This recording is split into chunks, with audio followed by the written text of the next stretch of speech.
Abad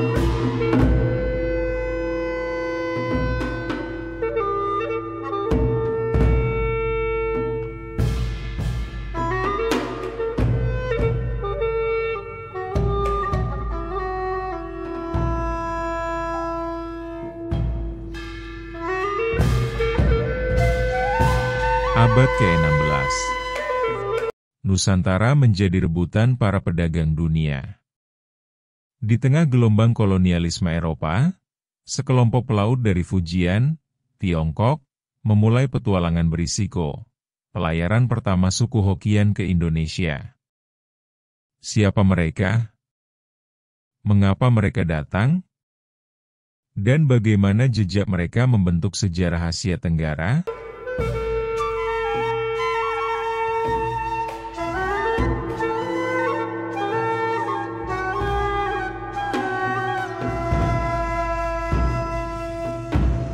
Tahun 1550-an, di wilayah pesisir Quanzhou, Provinsi Fujian, Tiongkok, langit mendung tampak menggantung seolah mencerminkan suasana hati penduduknya. Pajak yang mencekik, serbuan bajak laut Jepang di sepanjang pesisir, serta korupsi pejabat lokal membuat kehidupan warga Hokkien tercekik. Di Pelabuhan Tua, kapal-kapal keropos menanti perbaikan, dan pasar-pasar yang dulu ramai kini sunyi.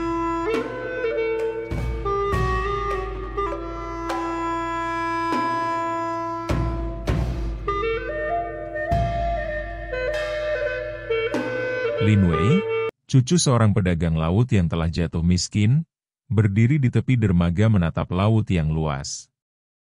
Ia menyaksikan kapal asing berlayar pergi menuju arah selatan.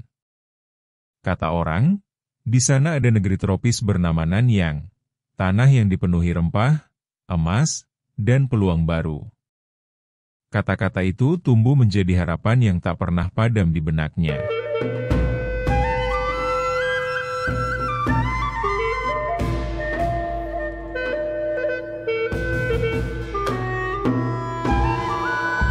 Desas-desus tentang negeri-negeri di selatan beredar melalui para pedagang rempah yang kembali dari Champa dan Siam.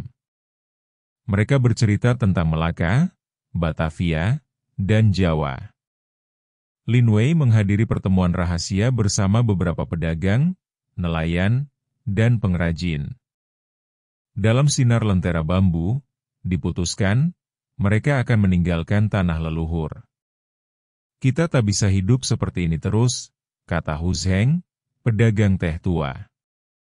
Laut Selatan memanggil kita. Lin Wei menyetujui. Bersama 300 orang lainnya dari komunitasnya, mereka mulai merancang pelayaran besar, meninggalkan Fujian dan mencari tanah baru.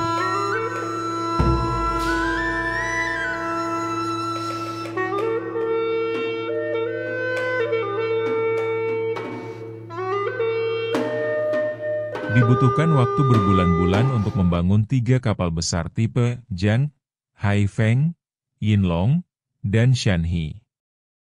Setiap kapal mampu membawa 80-100 orang berikut barang dagangan. Mereka membawa keramik, teh, kain sutra, benih sayur, peralatan logam, dan jimat-jimat perlindungan laut. Mereka berlatih navigasi, membaca bintang, dan menghafal arah angin muson.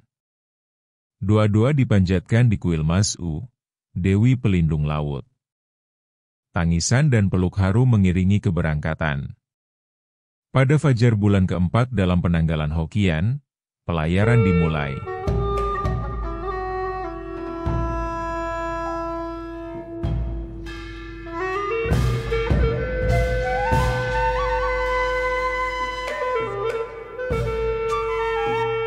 Kapal meninggalkan Quanzhou dan melintasi Selat Taiwan, menepi sejenak di Hainan untuk mengisi air dan bekal. Lalu mereka memasuki Laut Cina Selatan yang penuh bahaya. Hari-hari di lautan menjadi ujian fisik dan mental. Makanan dikeringkan agar tahan lama, dan air minum dijatah ketat. Anak-anak menderita mabuk laut, dan beberapa lansia jatuh sakit. Di malam hari, mereka berkumpul di dek, menyanyikan lagu-lagu kampung halaman untuk menjaga semangat tetap hidup.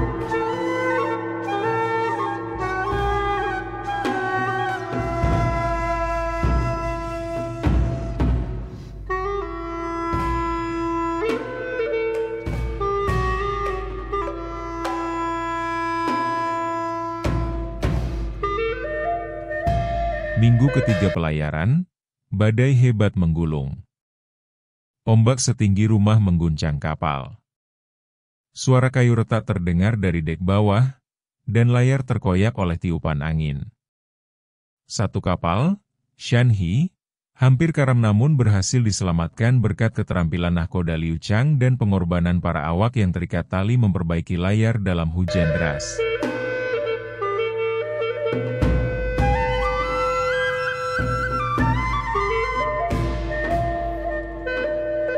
Di Teluk Tonkin, mereka berlabuh di pelabuhan kecil yang dikuasai penguasa lokal Champa. Mereka memperbaiki kapal, berdagang kain dan keramik dengan beras dan garam. Lin Wei mempelajari peta dari pelaut lokal dan menyesuaikan rute agar menghindari daerah rawan bajak laut. Namun ketika mereka berlayar lagi, di hari ke-36, mereka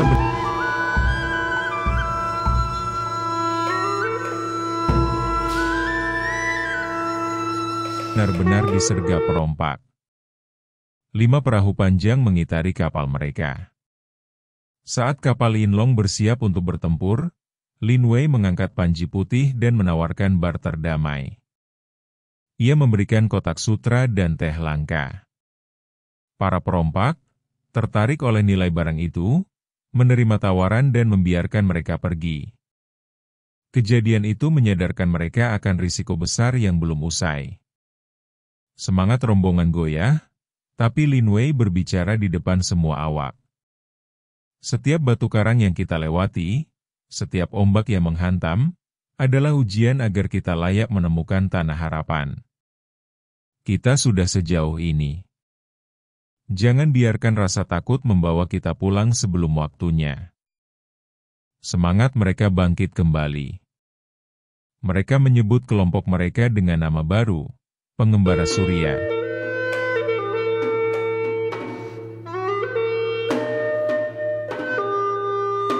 Di Laut Cina Selatan, angin muson bisa berubah menjadi topan dalam sekejap. Kapal kayu mereka sering kehilangan tiang layar, bahkan terbelah 2. Catatan harian pelaut Hokian tahun 1580 menyebut, gelombang setinggi gunung menelan 3 kapal dalam satu malam.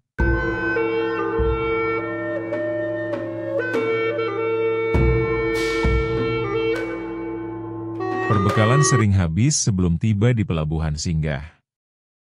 Beras basah berjamur, air tawar berlumut, dan wabah skorbut atau kekurangan vitamin C, merenggut nyawa. Mayat dilepaskan ke laut dengan upacara sederhana.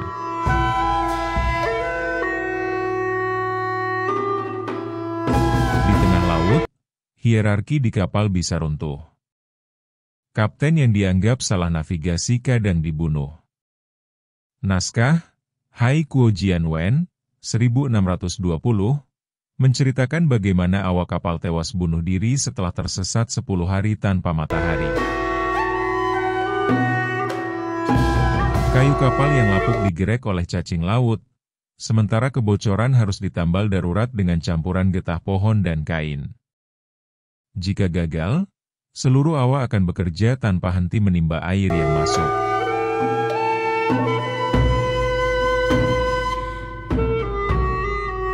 Melanjutkan perjalanan ke barat daya, mereka tiba di Melaka. Pelabuhan ini gemerlap namun penuh ketegangan.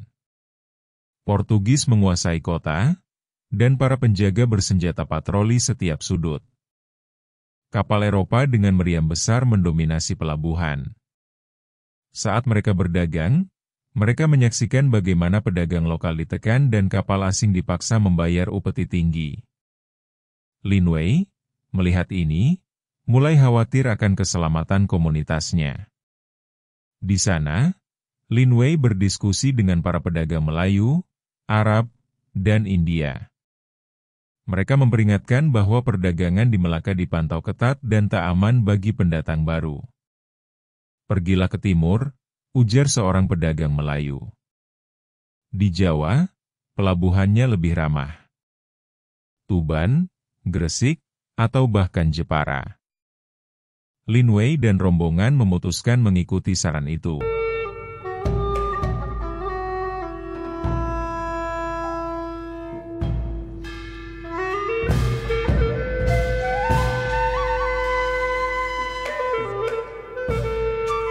Mereka meninggalkan Melaka menuju timur, menantang angin muson dan arus laut.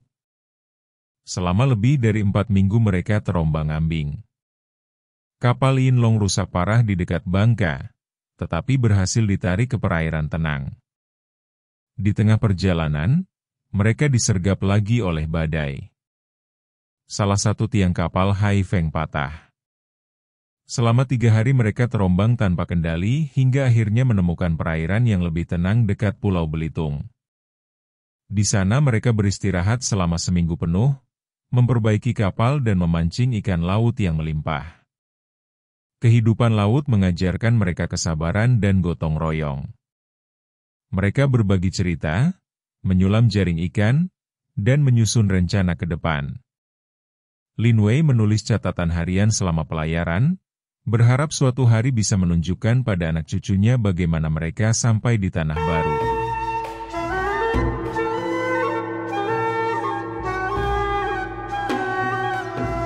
Setelah berbulan-bulan bergulat dengan maut, teriakan, "Tanah! Tanah!" dari menara pengawal menjadi musik terindah.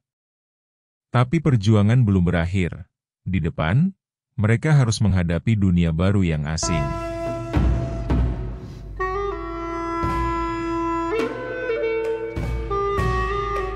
Akhirnya, pada suatu pagi cerah, mereka melihat garis pantai yang berbeda, hijau lebat, aroma rempah di udara, dan pantai yang ramai dengan perahu cadik. Mereka tiba di Tuban, pelabuhan utama pesisir utara Jawa.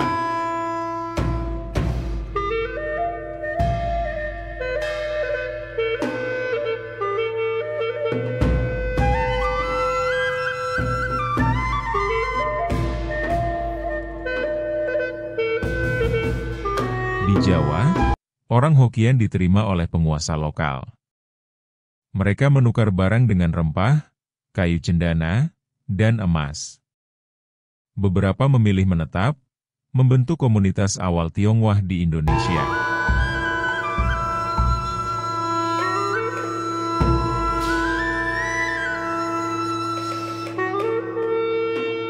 Tapi hidup tak mudah.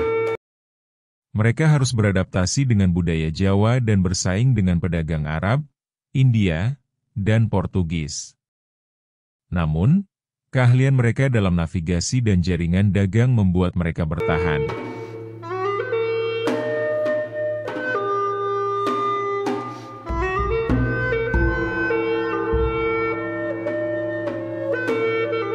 Kedatangan pelaut Hokkien abad ke-16 adalah awal dari hubungan Tiongkok Nusantara yang berabad-abad. Mereka bukan hanya pedagang, tapi juga jembatan budaya. Hari ini, keturunan mereka masih menghidupkan warisan leluhur di tanah Indonesia.